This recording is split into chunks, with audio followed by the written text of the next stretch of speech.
me tell you what I really think happened. I think it happened like as I've just reflected on my life. I feel like it's been that way since birth, but I didn't come into awareness of it until that year I was stabbed. I was stabbed in my leg. An ex I was dealing with, and I've told this story before. I used to carry a little recorder that ever since I left Detroit, even while in Detroit, I've just always document my journeys and my daily happenings and thoughts and insights and all the stories and songs and everything that came to mind. I had like a 2 terabyte memory card, so I was at it all the time. And I lost that, and someone found it. Definitely let me know they found it. I wasn't able to retrieve that, so I've told this story, and there's so many intimate thoughts that someone out there has access. Some entity have access to. But in any event, yes, I believe I have a strong inkling because if something is labeled classified, how is it that I can prove it to you?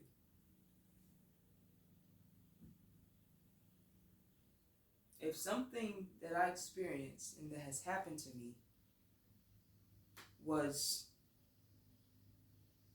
organized by some alphabet organization and labeled classified, and I'm experiencing it and having to deal with it, how is it that I could show proof to the masses? You just gonna think I'm crazy, right? It's classified. I can't prove it. I can only share my experiences with you.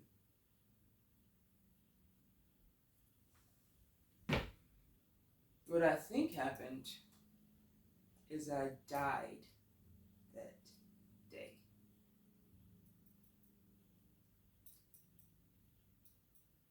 May 8th, May 7th, not May 7th morning, so May 8th. The physical altercation that my then girlfriend, I'll just call her BF, those are her actual initials. Um,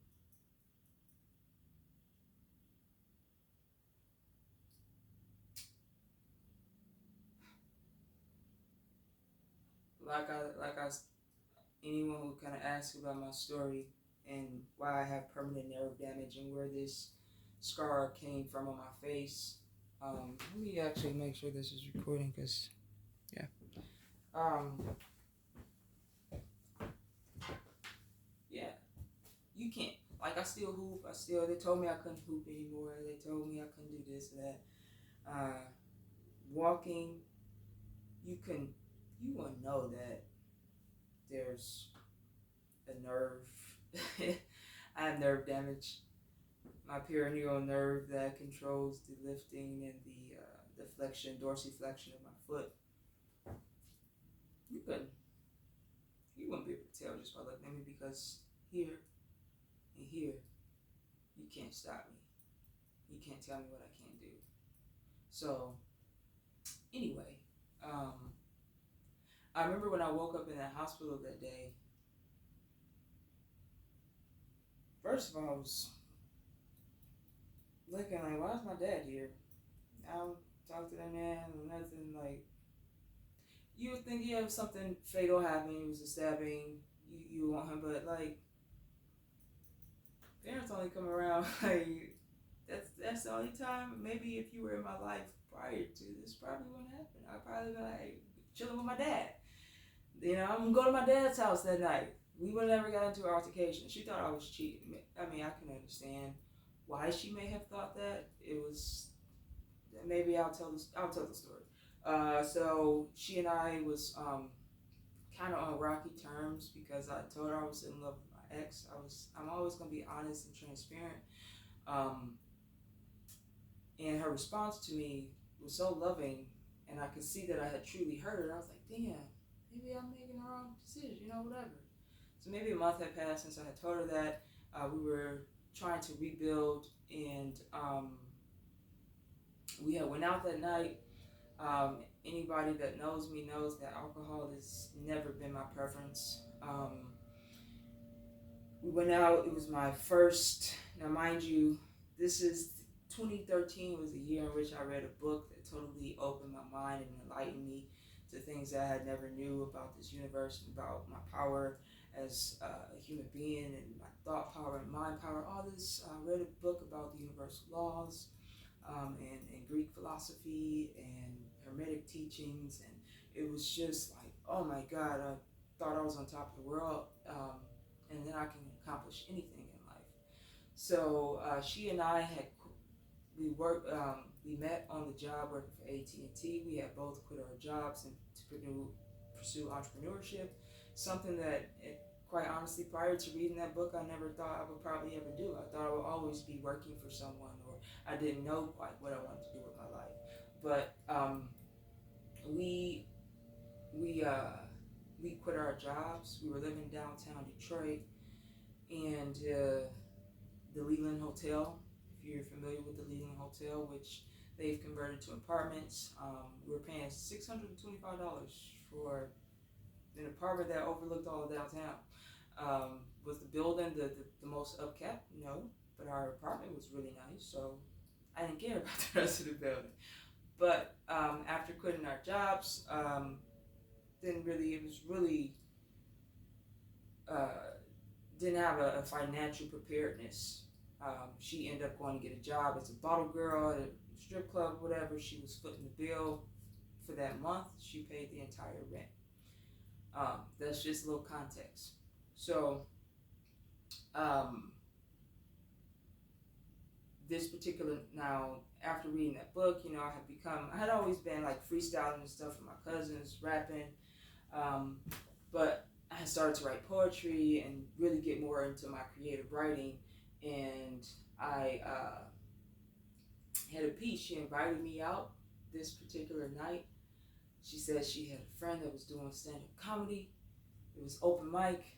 I was like, bet, I'm gonna see if I can get on the open mic list and do this piece. My very first time performing in a public audience, in front of a public audience. So I had always been a smoker. She and we blew heavy. I was never a drinker. She was a drinker, whatever. We didn't have any weed that night. I was like, baby, I want to get some, I want to take the edge off. It's my first time performing. We ended up getting alcohol. It was a BYOB event. And we drank a fifth. We finished a fifth of alcohol between she and I. This 4'11" Creole mixed black girl she can handle her. She was older than me. She can handle herself with alcohol. Me, no. As far I'm not never been no sloppy drunk or nothing like that. It's just I don't like the effect that alcohol has on me. But either way, I did my show, performed. I got an excellent response from the crowd. We stayed behind, talked to the owners of the venue. It's like 2-3 o'clock, 2 o'clock in the morning, going on 3 or whatever. I'm driving home. I've always been a great dad, even when I did drink when I shouldn't have been. I called the Triple D, the designated drunk driver, because I'm focused. So anyway, fast forward, we driving home. I need a nightcap. We need a blunt. We ain't got no weed. Let's see if my friend who stays here, just around not too far from our apartment downtown Detroit, let's see if she has some tree. I take my drunk ass up there talking to Tracy and her girlfriend or whoever she was kicking it with at that time, being just obnoxious and drunk and talking about how I got BF who's waiting downstairs in her car. By the way, I'm driving. I always drove her car, her truck, and I ain't no slop. Nah, I'll help get it fixed, gas in there, anything like that. Like no problem. It's just she shared her vehicle with me, so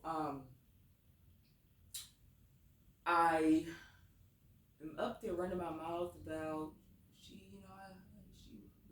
loved me. You know what I'm saying? She still da, da, da. Now, mind you, the person that I'm talking to, Tracy, I did date at one point. I left Tracy cold turkey for Ebony, the person that I just head over heels in love with, the person that I just told my current girlfriend that I'm still in love with, but I'm still in a relationship with my current girlfriend. Okay, so yes, March asshole. March takes accountability. March stood up there talking shit. Phone had died. I don't know if Bridget was totally lost track of time, totally mindless, inconsiderate, left her sitting in the car. I don't know how long had passed, but when I went down there, she was gone. Tracy had to drop me off at our apartment. Now, if you know about the Lena Hotel, you walk up the stairs and it's a full bar, and it's an industrial club there as well. One of the old, I'm not sure, I haven't been back home or been to that area in a minute to know if that club is still in operation, but she's sitting at the bar having a Strong Island iced tea. It ain't no Long Island, because we were like the favorite lesbian known couple of the building. They made our drinks extra strong. I don't know if they did that for everybody, but I know our drinks was extra strong. I told you, we finished the bottle of cheap alcohol. Amsterdam. Don't judge me on that. Because we were typically top shelf drinkers, but anyway. So I walk up, I'm like, trying to play cool. Hey, sorry. Her face. I'm telling you guys, I met the devil that night. No bullshit. I knew it was not going to be a great night. We proceeded to go upstairs. I still vivid memory of this. She threw a drink in my face, and we were fighting. She hit me, boom, boom. She threw her drink in my face, hit me. Whoa. She had fight in her. She threw a roller skate in my face, split my face. That's where I say, oh, hell no. So, I'm back and forth at it. She flips over the couch. She literally flips over the couch trying to hit me. And she knocked her head against her, she had a painting or something framed from one of her family members or something, and crashed her head against it trying to hit me. And I didn't know until later on down the line that she sustained some injury, some big scar of her head from that. Don't try to make me out like I'm a woman beater or some shit. Nah, baby. First of all, you started that. I understand I was inconsiderate. I was an asshole.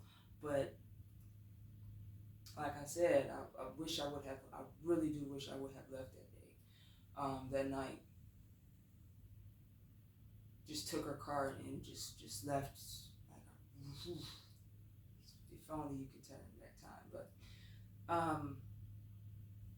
so I'm laying in bed. I have juice. I got big into holistic health at this time.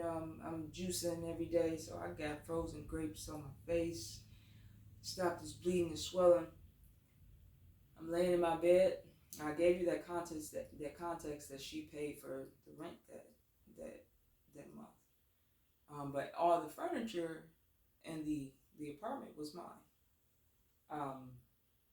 So I'm laying in my bed. She's in the was a studio apartment. So there wasn't a wall that closed off the living room and kitchen area. She was in there. I'm laying in bed like,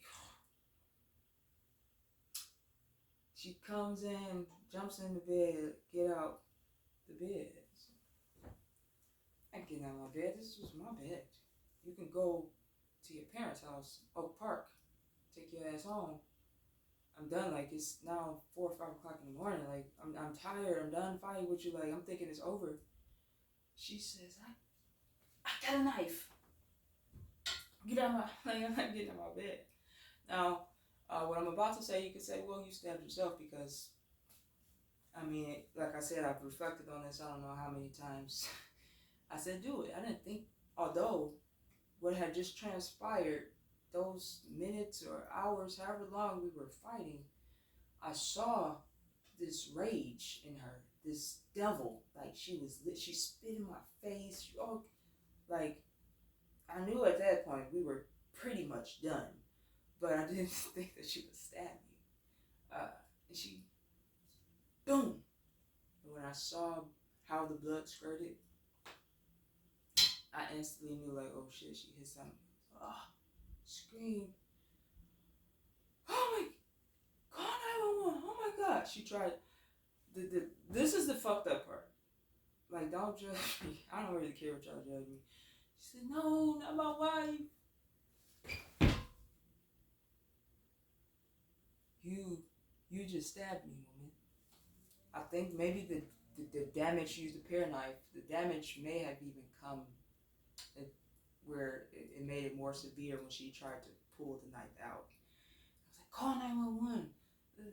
I just remember vomiting. I was laying on the bed.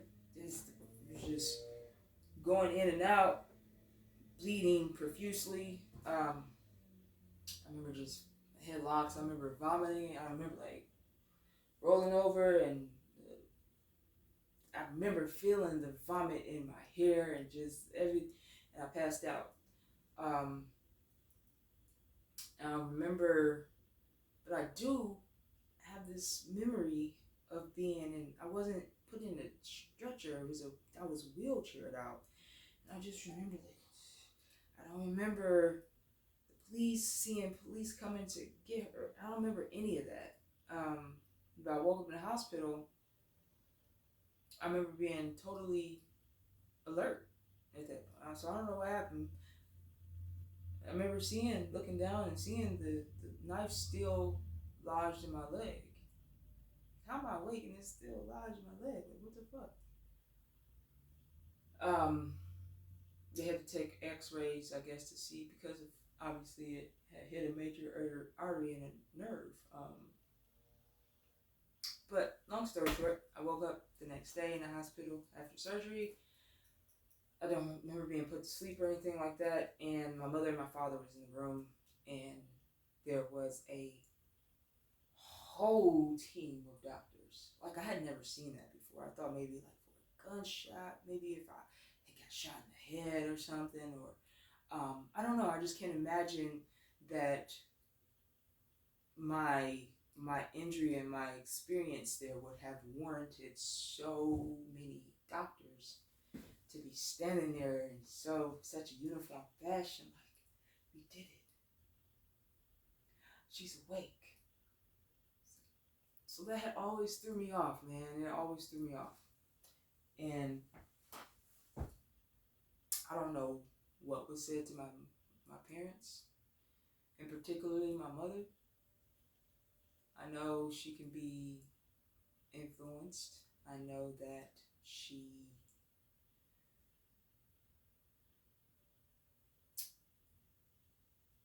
she'll, I don't know, I don't understand. I remember asking her, because after, now mind you, I didn't press any charges on BF. The state picked it up as a felony, assault with a deadly weapon. Again, I don't know if I died that night or not, but let me see how much time I get. Hold on. Okay, I got about 10 minutes left of recording, and I'm going to try to make this very short. And I'm going to post this exactly how it is. I'm not gonna do any editing or anything. So court. I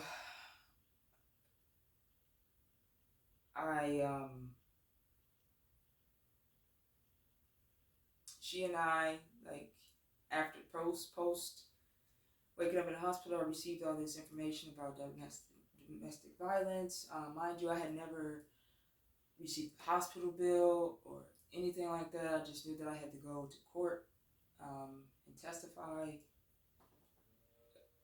There was a case brought against her. Um,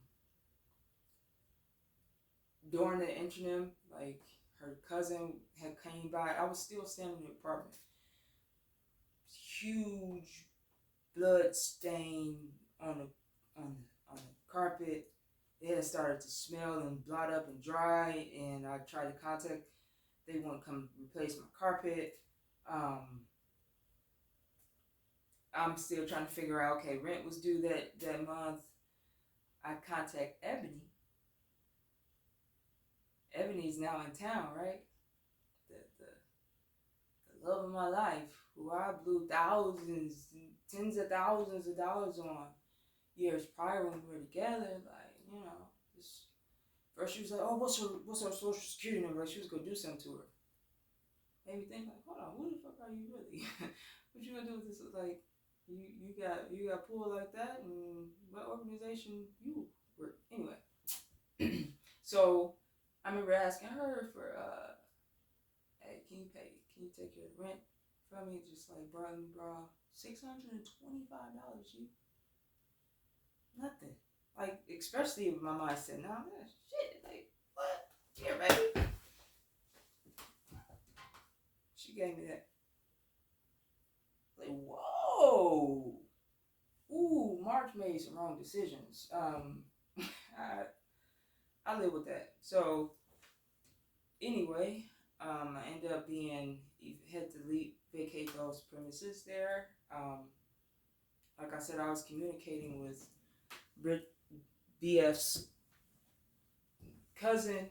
She was the liaison, if you will, between she and I, with coming to pick up any of her belongings in the apartment while I was staying there, and I was angry. I was angry for sure. I had these staples in my leg, these sutures in my face. I'm told that now mind you, prior to just a month before that, I had tried out for a semi-pro basketball league. I was like, they telling me that I'm gonna have this drop foot and I can't whoop, I can't do this, I can't do that. They gave me these red pills to take, and I'm like, again, I told you, I gave you some context about me being into holistic care, and my whole world just changing about how I saw everything, from mind power to the health industry to all this, right? So I'm not taking no fucking, I'm big on Dr. Sabi at the moment and all that, and the rabbit hole runs deep when it comes to Western medicine, right? So I ain't taking no motherfucking pills, and I've been on antibiotics before. These don't look like antibiotics. They told me they were antibiotics. I ain't taking that shit.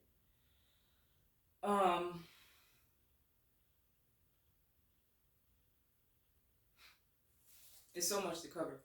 So I'm staying with my mother out in Novi. Go to the court.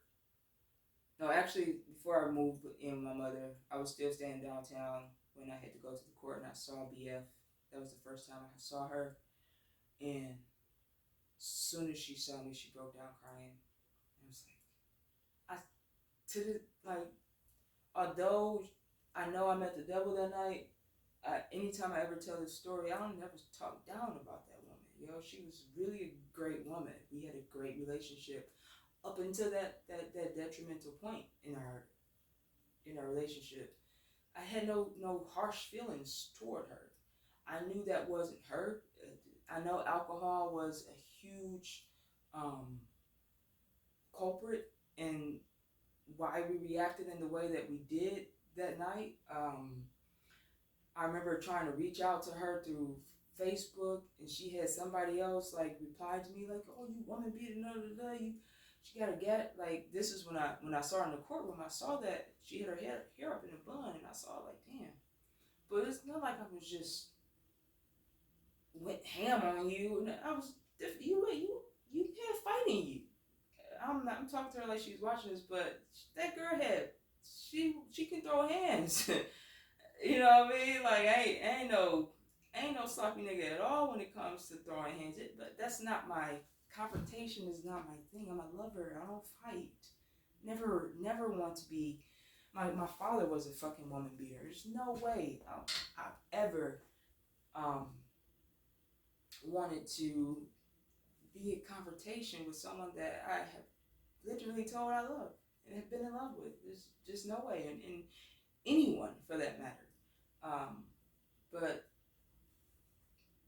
I saw in the courtroom the judge asked me what do I think her punishment should be. I recommended she read a book. I was reading Susan Jeffers' Feel the Fear and Do It Anyway at that time. Like, mind you, we had so many plans on being business partners and being this power couple. Like, I fucked that up with my love for someone who didn't even give a fuck about me, obviously. But that was the last time I had saw her. From my understanding, she was given had to take like breathalyzers and all that. She couldn't drink, she couldn't drive, something like that. But anyway, I started to move on in my life. But I did keep some of her belongings, and I think maybe she even had a perception as to I was hurt, man. And they told me I could hoop. You fucking stabbed me, G.